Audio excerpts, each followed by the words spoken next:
नेपालको संविधान भाग 9 सङ्घीय व्यवस्थापन कार्यविधि धारा 109 सङ्घीय संसदको व्यवस्थापिकीय अधिकार सङ्घीय संसदको व्यवस्थापिकीय अधिकार अनुसूची 5 अनुसूची 7 र अनुसूची 9 बमोजिमको सूचीमा उल्लेख भए बमोजिम हुनेछ।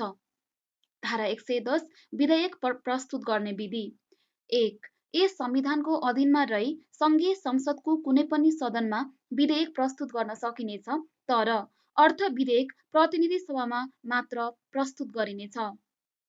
2 अर्थ विधेयक नेपाली सेना, नेपाली प्रहरी वा सशस्त्र प्रहरी बल नेपाल लगायत सुरक्षा निकायसँग सम्बन्धित विधेयक सरकारी विधेयकको रूपमा मात्र प्रस्तुत गरिनेछ। 3 अर्थ विधेयक भन्नाले देहायमा उल्लेखित सबै वा कुनै विषयसँग सम्बन्ध राख्ने विधेयकलाई जनाउँछ। क कर लगाउने, उठाउने, खारेज गर्ने, छुट दिने, परिवर्तन गर्ने वा कर प्रणालीलाई व्यवस्थित गर्ने विषय। ख सङ्घीय सञ्चित कोष र वा अन्य कुनै सङ्घीय सरकारी कोषको संरक्षण गर्ने, त्यस्तो कोषमा रकम जम्मा गर्ने वा त्यस्तो कोषबाट कुनै रकम विनियोजन वा खर्च गर्ने वा विनियोजन वा खर्च गर्न खोजिएको रकम घटाउने, बढाउने वा खारेज गर्ने विषय। ग नेपाल सरकारले ऋण प्राप्त गर्ने वा जमानत दिने विषय व्यवस्थित गर्ने वा नेपाल सरकारले लिएको वा लिने आर्थिक दायित्व सम्बन्धी कानुन संशोधन गर्ने विषय। घ सङ्घीय सरकारी कोषमा प्राप्त हुने सबै प्रकारको राजस्व, ऋण असुलीबाट प्राप्त रकम र अनुदानको रकम जिम्मा राख्ने, लगानी गर्ने वा नेपाल सरकारको लेख वा लेखा परीक्षण गर्ने विषय। र ङ खण्ड क, ख, ग वा घसँग प्रत्यक्ष सम्बन्ध भएका अन्य प्रासङ्गिक विषयहरू, तर कुनै पनि अनुमति पत्र, दस्तुर, निवेदन दस्तुर, नवीकरण दस्तुर जस्ता दस्तुर, शुल्क वा महसुल लगाउने वा कुनै जरिवाना वा कैद हुने व्यवस्था भएको कारणले मात्र कुनै विधेयक अर्थ विधेयक मानिने छैन। 4 कुनै विधेयक अर्थ विधेयक हो होइन भन्ने प्रश्न उठेमा सभामुखको निर्णय अन्तिम निर्णय हुनेछ। धारा 111 विधेयक पारित गर्ने विधि 1 सङ्घीय संसदको एउटा सदनले पारित गरेको विधेयक यथाशीघ्र अर्को सदनमा पठाइनेछ र सो सदनले पारित गरेपछि प्रमाणीकरणको लागि राष्ट्रपति समक्ष पेश गरिनेछ।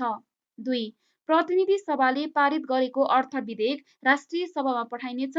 राष्ट्रिय सभाले सो विधेयकमा छलफल गरी विधेयक प्राप्त गरेको 15 दिनभित्र कुनै सुझाव भए सुझाव सहित प्रतिनिधि सभामा फिर्ता पठाउनु पर्नेछ। 3 उपधारा 2 बमोजिम सुझाव सहित फिर्ता आएको विधेयकमा प्रतिनिधि सभाले छलफल गरी उचित देखेको सुझाव समावेश गरी प्रमाणीकरणको लागि राष्ट्रपति समक्ष पेश गर्नेछ। 4 उपधारा 2 बमोजिम अर्थ विधेयक प्राप्त गरेको 15 दिनसम्ममा राष्ट्रिय सभाले सो विधेयक फिर्ता नगरेमा प्रतिनिधि सभाले प्रमाणीकरणका लागि राष्ट्रपति समक्ष पेश गर्न सक्नेछ।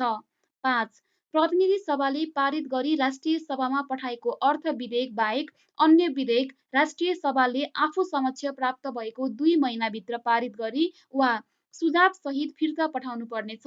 त्यस्तो समयावधिभित्र राष्ट्रिय सभाले सो विधेयक फिर्ता नगरेमा प्रतिनिधि सभाले तत्काल कायम रहेको सदस्य सङ्ख्याको बहुमत सदस्यहरूको निर्णयबाट सो विधेयक प्रमाणीकरणका लागि राष्ट्रपति समक्ष पेश गर्न सक्नेछ।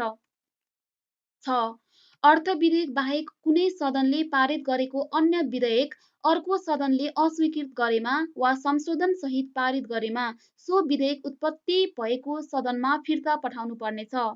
7 उपधारा 6 बमोजिम राष्ट्रिय सभाबाट अस्वीकृत भई वा संशोधन सहित प्रतिनिधि सभामा फिर्ता आएको विधेयक उप विचार गरी प्रतिनिधि सभाको तत्काल कायम रहेको सदस्य सङ्ख्याको बहुमत सदस्यहरूले प्रस्तुत रूपमा वा संशोधन सहित पुनः पारित गरेमा सो विधेयक प्रमाणीकरणका लागि राष्ट्रपति समक्ष पेश गरिनेछ। 8 उपधारा 6 बमोजिम प्रतिनिधि सभाबाट संशोधन सहित राष्ट्रिय सभामा फिर्ता आएको विधेयक राष्ट्रिय सभाले पनि तत्काल कायम रहेको सदस्य सङ्ख्याको बहुमत सदस्यले त्यस्तो संशोधन सहित पुनः पारित गरेमा प्रमाणीकरणको लागि राष्ट्रपति समक्ष पेश गरिनेछ। 9 देहाय बमोजिमको विधेयक दुवै सदनको संयुक्त बैठकमा प्रस्तुत गरिनेछ र संयुक्त बैठकले विधेयकलाई प्रस्तुत रूपमा वा संशोधन सहित पारित गरेमा विधेयक उत्पत्ति भएको सदनले प्रमाणीकरणका लागि राष्ट्रपति समक्ष पेश गर्नेछ। क राष्ट्रिय सभाले पारित गरेको तर प्रतिनिधि सभाले अस्वीकार गरेको वा ख प्रतिनिधि सभाले संशोधन सहित राष्ट्रिय सभामा फिर्ता पठाएको तर राष्ट्रिय सभा त्यस्तो संशोधनमा सहमत हुन नसकेको। 10 कुनै विधेयक विचाराधीन रहेको अवस्थामा सदनको अधिवेशनको अन्त्य भए पनि त्यस्तो विधेयकमाथि आगामी अधिवेशनमा कारबाही हुन सक्नेछ।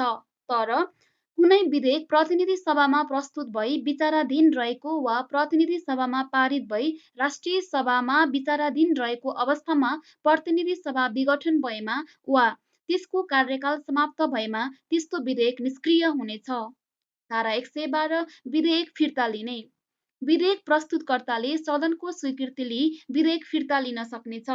धारा 113 विधेयकमा प्रमाणीकरण 1 धारा 111 बमोजिम प्रमाणीकरणका लागि राष्ट्रपति समक्ष पेश गरिने विधेयक उत्पत्ति भएको सदनको सभामुख वा अध्यक्षले प्रमाणित गरी पेश गर्नुपर्नेछ। तर अर्थ विधेयकका हकमा अर्थ विधेयक हो भनी सभामुखले प्रमाणित गर्नुपर्नेछ। 2 यस धारा बमोजिम प्रमाणीकरणका लागि राष्ट्रपति समक्ष पेश भएका विधेयक 15 दिनभित्र प्रमाणीकरण गरी त्यसको सूचना यथासम्भव चाँडो दुवै सदनलाई दिनुपर्नेछ। 3 प्रमाणीकरणका लागि पेश भएको अर्थ विधेयक बाहेक अन्य विधेयकमा पुनर्विचार हुनु आवश्यक छ भन्ने राष्ट्रपतिलाई लागेमा त्यस्तो विधेयक पेश भएको 15 दिनभित्र निजले सन्देश सहित विधेयक उत्पत्ति भएको सदनमा फिर्ता पठाउनेछ। 4 राष्ट्रपतिले कुनै विधेयक सन्देश सहित फिर्ता गरेमा त्यस्तो विधेयकमाथि दुवै सदनले पुनर्विचार गरी त्यस्तो विधेयक प्रस्तुत रूपमा वा संशोधन सहित पारित गरी पुनः पेश गरेमा त्यसरी पेश भएको 15 दिनभित्र राष्ट्रपतिले प्रमाणीकरण गर्नेछ। 5 राष्ट्रपतिबाट प्रमाणीकरण भएपछि विधेयक ऐन बन्नेछ। धारा 114 अध्यादेश 1 सङ्घीय संसदको दुवै सदनको अधिवेशन चलिरहेको अवस्थामा बाहेक अन्य अवस्थामा तत्काल केही गर्न आवश्यक परेमा मन्त्री परिषदको सिफारिसमा राष्ट्रपतिले अध्यादेश जारी गर्न सक्नेछ। 2 उपधारा 1 बमोजिम जारी भएको अध्यादेश ऐन सरह मान्य हुनेछ। तर त्यस्तो प्रत्येक अध्यादेश क जारी भएपछि बसेको सङ्घीय संसदको दुवै सदनमा पेश गरिनेछ र दुवै सदनले स्वीकार नगरेमा स्वतः निष्क्रिय हुनेछ। ख राष्ट्रपतिबाट जुनसुकै बखत खारेज हुन सक्नेछ। र ग खण्ड क वा ख बमोजिम निष्क्रिय वा खारेज नभएमा दुवै सदनको बैठक बसेको 60 दिनपछि स्वतः निष्क्रिय हुनेछ। स्पष्टीकरण यस उपधाराको प्रयोजनका लागि दुवै सदनको बैठक बसेको दिन भन्नाले सङ्घीय संसदका दुवै सदनको अधिवेशन प्रारम्भ भएको वा बैठक बसेको दिन सम्झनुपर्छ र सो शब्दले सङ्घीय संसदका सदनहरूको बैठक अघि पछि गरी बसेको अवस्थामा जुन सदनको बैठक पछि बसेको छ सोही दिनलाई जनाउँछ।